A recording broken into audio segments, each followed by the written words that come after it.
পনিরগুলো কাটা হয়ে গেল মা? হ্যাঁ, পনির কাটা হয়ে গেছে। আর মাথায় মাথায় চিন্তা, পনিরটা নিয়ে কি করব। আজকে তুই বল কি করব। আচ্ছা ঠিক আছে, চলো তাহলে আমি একটা রেসিপি বলি। হ্যাঁ, দেখেছি এক জায়গায়, তুমি তাহলে ওইটাই বানাও। এই দেখ, চৌকো করে কেটে নিয়েছি। বেশ, চলো।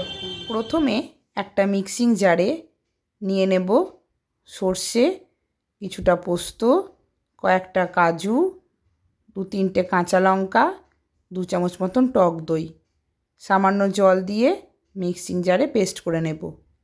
নিয়ে নিয়েছি 300 গ্রাম মতন পনির। পনিরগুলোকে একটু বড় সাইজে কেটে নিয়েছি।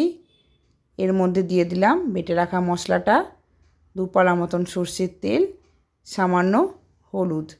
হাতের সাহায্যে ভালো করে মেখে নিয়ে কমপক্ষে আধ ঘন্টা ম্যারিনেট করতে হবে। কড়াইয়ে সর্ষের তেল দিয়ে প্রথমে দিলাম 1 চামচ রসুন বাটা, 1 চামচ আদা বাটা আর একটু বেশি পরিমাণে পেঁয়াজ বাটা। মশলাটা ভালো মতন কষে এলে আগে থেকে ম্যারিনেট করে রাখা পনিরটা এবার এর মধ্যে দিয়ে দেব। মশলার সাথে ভালো করে নেড়ে চেড়ে নিতে হবে। সামান্য বাটি ধোয়া জলটা এর মধ্যে দিয়ে দিলাম। যেহেতু পনির ভাজার কোনো ব্যাপার নেই, তাই রান্নাটা ভীষণই তাড়াতাড়ি হয়।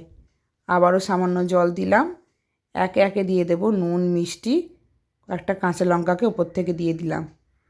3-4 মিনিটের জন্য ঢাকা চাপা দেব। 3-4 মিনিট পর ঢাকা খুলে নিচ থেকে একবার নেড়ে দেব। দিয়ে দিলাম আরও 2 পলা সর্ষের তেল আর একটা টমেটোকে বীজটা ছাড়িয়ে এভাবে কেটে নিয়েছি, সেটা ওপর থেকে দিয়ে দেব। এতে খেতেও যেমন ভালো লাগে, টক ঝাল মিষ্টি, দেখতেও কিন্তু ভীষণই ভালো হয়।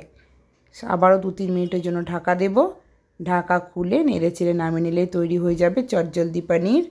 খেতে তো দুর্দান্ত হয়, এটা ভাত দিয়ে সবচেয়ে বেশি ভালো লাগে।